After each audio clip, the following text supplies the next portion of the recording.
Over 13 years ago, there was this platform called ESEA on which Counter-Strike players could play third-party games to play in a higher rank. This platform had over 14,000 players at its peak. All of them ended up getting scammed for nearly 30 Bitcoin. But none of the players' Bitcoin or crypto wallets were actually broken into. So if ESEA didn't do that, then how did they get any of the Bitcoin? Let's dive deep into one of the craziest stories Counter-Strike has ever seen and find out how ESEA screwed up their entire reputation in less than 1 month. You're playing a game of Counter-Strike and suddenly your FPS drops below 60. This is less than half of what you normally get and your fans are blowing louder than usual. And it's not because you changed any setting or downloaded any virus. It's because someone on the other side of the world added your computer to the largest crypto mining botnet in the world. Thousands of computers respond almost instantly, 14,000 to be exact, and just like that, you're running one of the largest botnets in the world. The numbers start climbing as more machines connect. Money is coming in, but it's quiet, really quiet. This isn't the kind of update you announce or mention in patch notes. You push it the way you push anything you don't want noticed, stuffed away into some general bug fixes and buried inside systems no one ever questions. You're trying your best at hiding this, especially from the people you work for. As long as nothing breaks, nothing draws attention. And as long as nothing draws attention, no one asks why thousands of GPUs are suddenly being overclocked the moment players step away from their desks. You see, the people you worked for at ESEA asked you to write a small piece of code. Nothing dramatic or malicious, at least not on paper. Just an innovative new idea. Something that could let users receive Bitcoin rewards inside of the ESEA client. A way to turn idle time into something productive. And it made sense because the anti-cheat you work on is already installed on thousands of players' computers. It's always running, and it's deeply embedded into the kernel of their systems. It sees everything, survives restarts, and doesn't ask permission. And that level of access gives you, the developer of the project, something most software engineers never have: total power.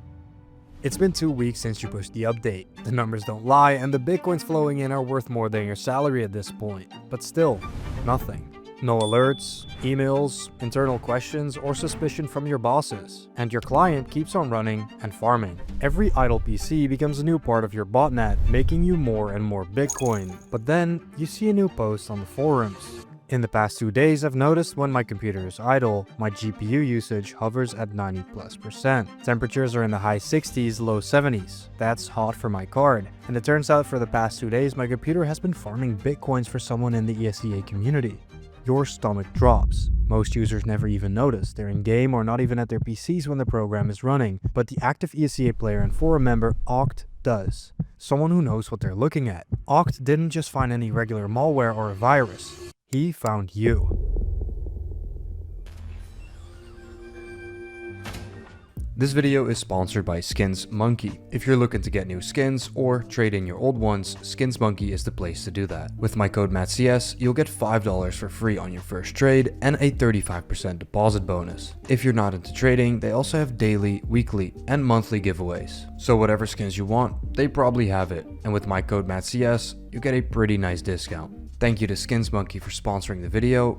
Alright, seriously?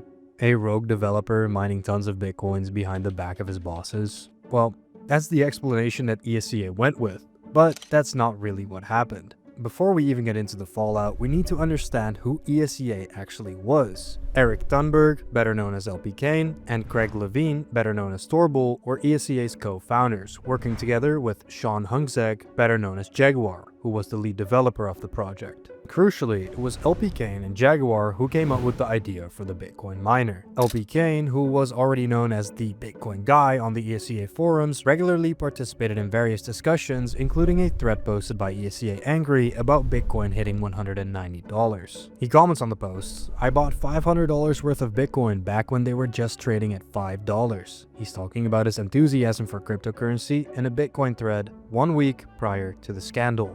Pretty obvious, right? Well, apparently not obvious enough, because when Casey Foster posts a tutorial on how to join his community pool for Litecoin mining, LP Kane comments this. And you wonder what the client does when you're not in a server. When things eventually started going wrong, it didn't begin with an announcement. It began with literal heat. Get it? After Oct posted about his GPU usage spiking while being AFK, other users started reporting the same thing. Their PCs were slowing down while their fans were speeding up. Near the bottom of Oct's thread, one user posted a single line that would explain why. dllhost.exe. As more people joined the thread to voice their concerns, a clearer picture formed. Users began reporting that, quote, ESEA client is launching a DLL that takes up 100% GPU usage after your computer is idle for 10 minutes. At this time, the issue was no longer theoretical. People found the name of the process and the moment it started acting weird, but didn't yet know why. Then, the lead developer Jaguar casually replied as if the forum found another bug. Quote, looking into it. Thanks. Not even 1 hour later, Scrappy Coco dropped what ESEA could no longer talk their way out of. Quote, I dumped ESEA client.exe and found this. It is true that your GPU is being used as a Bitcoin miner. Here's a snippet from my ESEA client dump file. As you can see, the client started OpenCL Miner, which at the time was a very popular tool to mine bitcoins using GPUs. LPK now responds with a thread of his own. LOL. That got aggressive quickly. Back towards the end of March, as Bitcoin was skyrocketing, Jaguar and I were talking about how cool it would be if we could use massive amounts of GPUs logged into the client to mine. We went back and forth about it, considering doing something for April Fools, didn't get it done in time, and eventually elected to put some test code in the client and try it on a few admin accounts, ours included. We ran the test for a few days on our accounts, decided it wasn't worth the potential drama, and pulled the plug, or so we thought. Fast forward to 48 hours ago, a fuck up in the client server results in a restart, which results in a setting getting changed, which enables it for all idle users. And here we are. And the results for 48 hours of your combined efforts? 2 Bitcoin, or roughly 280 USD at the current exchange rates. Not bad. And the responses are instant and hostile. Lol. And how are we exactly supposed to believe this? I'm sorry, but you're screwed, Kane. People have been getting virus and malware warnings for the past 2 weeks though. Good luck dealing with the legal implications of this. LP Kane's explanation was not holding up, and users immediately begin checking the timeline. Reports don't line up, and some users say their PCs were slowing down even weeks earlier. Others mention antivirus warnings and point out that the miner could not have ran for just 48 hours. LP Kane and Jaguar, now cornered, instead of trying to laugh it off, LP Kane's responses become defensive, and the community is not buying it. Roughly 2 hours later, LP Kane posts again. Bitcoin Part 2. This time, the story completely changes. The miner wasn't running for 48 hours, but instead had been active for at least 17 days. And the total mined Bitcoin wasn't roughly 1.9 BTC, but it was nearly 30. And at the time, it was worth $3,600, but in today's price, that's almost $3 million. LP Kane pledges the mined funds to the ESEA Season 14 prize pool, and every user is given 1 free month of ESEA Premium. A further apology follows, but by now the issue is no longer about money. It's about community trust, and that trust is long gone. The community didn't give a shit, and over 275 players' PCs were damaged to the point where 1 month of ESEA Premium couldn't patch it up.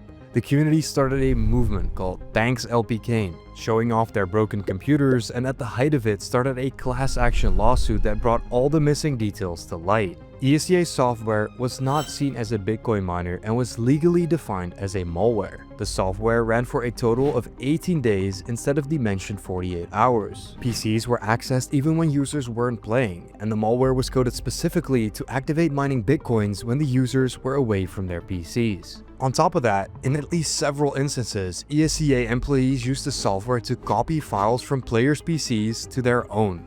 All the mined Bitcoin profits went to Jaguar's personal bank account, and Jaguar was banned from conducting any Bitcoin-related business in the future. And finally, the state of New Jersey fined ESEA for a total of $1 million.